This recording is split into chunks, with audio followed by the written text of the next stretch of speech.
Pharmacist के health care में जितने भी बुनियादी अहम रोल है, तो उसमें एक बुनियादी रोल पेशेंट काउंसलिंग है।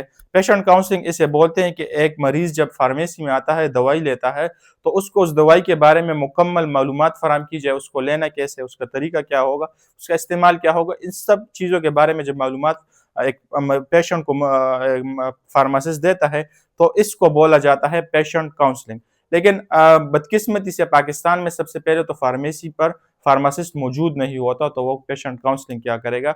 अगर मौजूद होता भी है तो फिर वो पेशेंट काउंसलिंग के रोल को उसने इग्नोर किया हुआ है, जिसकी वजह से हमारे जो ट्रीटमेंट आउटकम्स है वो हमें नहीं मिलते। तो आज इस वीडियो में हम बात करेंगे कि पेशेंट काउंसलिंग किसे कहते हैं, इसमें क्या क्या कंपोनेंट्स मौजूद होते हैं और उसके बेनिफिट्स क्या हमें मिलते हैं। जितने भी लोग सऊदी अरब, दुबई, कतर या यूरोपियन कंट्रीज में होते हैं, तो उन लोगों को पता होगा कि वो जब फार्मेसी से मेडिसिन लेते हैं तो वो इस तरह नहीं लेते, बल्कि बाकायदा उसको पेशेंट मुकम्मल समझाता है, उसको तरीका समझाता है, उसकी काउंसलिंग करता है, उसको मशवरा देता है। पाकिस्तान में ऐसा सच नहीं होता, बस डब्बी पर 2-3 लाइनें वो करके हमें दे देते हैं कि ये लो इसको सुबह दोपहर शाम आपने खाना है। तो पेशेंट काउंसलिंग यूजुअली बोलते हैं, काउंसलिंग मशवरा देने को बोलते हैं, समझाने को बोलते हैं, और पेशेंट मरीज को बोला जाता है। तो इसमें जो कंपोनेंट्स, इसके जो पार्ट्स होते हैं पेशेंट काउंसलिंग में, जो फार्मासिस्ट ने इंश्योर कराने होते हैं, तो उसमें सबसे पहले हिस्ट्री है कि आपको उस मरीज की जो आपकी फार्मेसी में आए उसकी हिस्ट्री आपको मालूम हो, उसको पिछले क्या बीमारियां थी, उसने इससे पहले कौन सी दवाइयां खाई थी, या वो जॉब क्या क्या करता है, किस किस्म का काम करता है, फिजिकल एक्टिविटी करता है नहीं करता, या वो कोई नशावर चीज़ों में मुब्तला तो नहीं, वो चीज़ें तो नहीं करता। तो अकॉर्डिंगली फिर जब आपको इन चीज़ों का पता चल जाए, तो फिर आप उसको बेहतरीन मशवरा दे सकेंगे।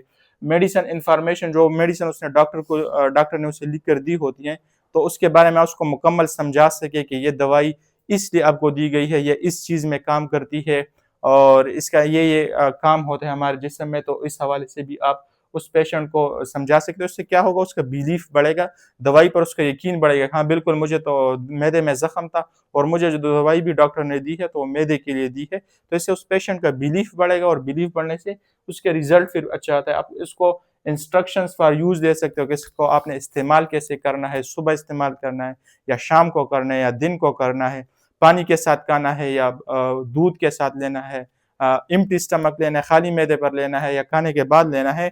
कुछ दवाइयाँ ऐसी होती है, अगर आप उसको रात को खाएँगे तो आपको सारी रात फिर नींद नहीं आएगी। तो ये ज़रूरी है कि फार्मासिस्ट समझा सके पेशेंट को कि इस दवाई को आपको रात को लेना है या नहीं लेना, या इसको खाली मैदे पर लेना है या खाने के बाद लेना है। तो इन चीज़ों पर भी आप उस पेशेंट को समझा सके, उसको साइड इफ़ेक्ट्स का बता सके, ये जो दवाई आप लेंगे तो इसकी वज़ह से आपको हेडेक हो सकता है, आपको पेन हो सकता है, या आपको भूख ज़्यादा लग सकती है, या आपको प्यास ज़्यादा लग सकती है। तो इस सूरत में आपने घबराना नहीं है, ये इस मेडिसिन के कॉमन साइड इफ़ेक्ट्स हैं। तो ऐसा ना हो कि फिर आप ये दवाई लेना छोड़ दें या आप कहेंगे कि ये तो खतरनाक है, बस मैं नहीं खाता। तो ये फार्मासिस्ट को चाहिए कि उसको पेशेंट को समझा सके, उसको ये भी बता सके अगर ये खतरनाक साइड इफ़ेक्ट्स आते हैं तो आपने फ़ौरन दवाई खाना छोड़ देनी है और डॉक्टर के पास पहुँचना है, हॉस्पिटल पहुँचना है। तो इन सब चीज़ों को अगर आप पेशेंट को समझा सके, तो ये भी पेशेंट काउंसलिंग का हिस्सा है।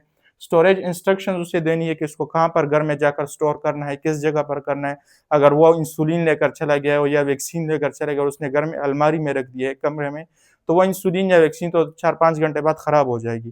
तो आपने उसको समझाना है कि इंसुलिन हो या वैक्सीन हो या दीगर कोई दवाइयाँ हो, तो आपने उसको फ्रिज में रखना है, या आपको उसने कमरे में किसी शेल्फ में अंधेरे में रखना है, क्योंकि बाज़ दवाइयाँ लाइट से भी खराब होती है। ऐसा ना हो आप उसको सनलाइट में रख दो, या कमरे में जो लाइट लगा हो तो बिल्कुल उसके करीब उसको रख दो।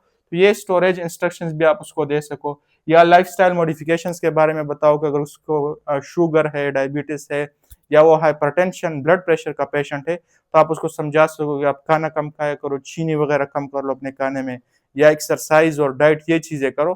तो उसको अपनी ज़िंदगी में लाइफस्टाइल में मॉडिफिकेशन का भी आप मशवरा दोगे ड्यूरिंग पेशेंट काउंसलिंग। या अगर एडवाइस ऑन मिस्ड डोज़, अगर पेशेंट से कोई डोज़ मिस हो गया है, सुबह का डोज़ था या दोपहर का डोज़ होता है, वो मिस हो जाता है, तो अक्सर हम लोग क्या करते हैं कि हम फिर रात को 2 या 3 गोलियाँ खा लेते हैं। हम ये समझते हैं कि जो सुबह और दोपहर वाली मैंने नहीं खाई, अभी मैं उसको रात को खा लेता हूँ एक साथ। तो ये इंतहाई गलत प्रैक्टिस है।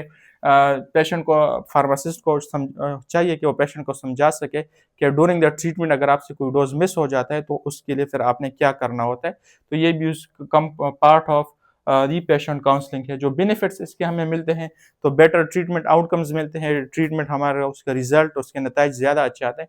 क्यों अच्छे आते हैं? क्योंकि हमारे पेशेंट में हमने उसको सैटिस्फाई किया, उसमें ट्रस्ट को हमने बिल्डअप किया है, उसको हमने ये समझा सके हैं कि ये जो दवाई आपको मिली है, ये बिल्कुल ठीक मिली है, इससे आप 5 दिन में 6 दिन बाद ठीक हो जाओगे, तो वो फिर एतमाद के साथ, यकीन के साथ उस दवाई को खाता है, अच्छे से खाता है, ठीक से खाता है, तो उससे जो ट्रीटमेंट आउटकम्स है या रिज़ल्ट है वो अच्छे आते हैं।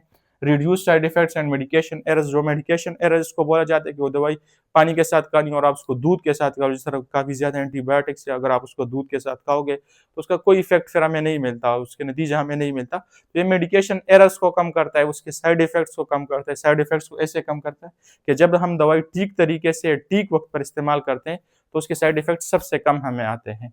तो इस तरह ये पेशेंट काउंसलिंग जो है तो ये इंतहाई अहम रोल है फार्मासिस्ट का। जितने भी फार्मासिस्ट हैं फार्मेसीज़ में जो खड़े होते हैं, उनको चाहिए कि वो पेशेंट को सिर्फ़ दवाई या शापर में भर कर ना दें, बल्कि उनको चाहिए कि वो उस दवाई के बारे में उसको मुकम्मल समझा सके, ताकि उसका सैटिस्फैक्शन लेवल, उसका ट्रस्ट लेवल बिल्डअप हो। और जितने भी पेशेंट्स हैं या इंडिविजुअल्स हैं, तो उनको भी मेरा मशवरा है कि आप जब भी फार्मेसी में दवाई लेते हैं, तो ज़रूर वहाँ पर फार्मासिस्ट का पूछें और फार्मासिस्ट से मशवरा ज़रूर लें उस दवाई के इस्तेमाल के बारे में, उसके स्टोरेज के बारे में, और वो दवाई बनी किस चीज़ के लिए, तो ये भी आप उस फार्मासिस्ट से मशवरा ज़रूर लें।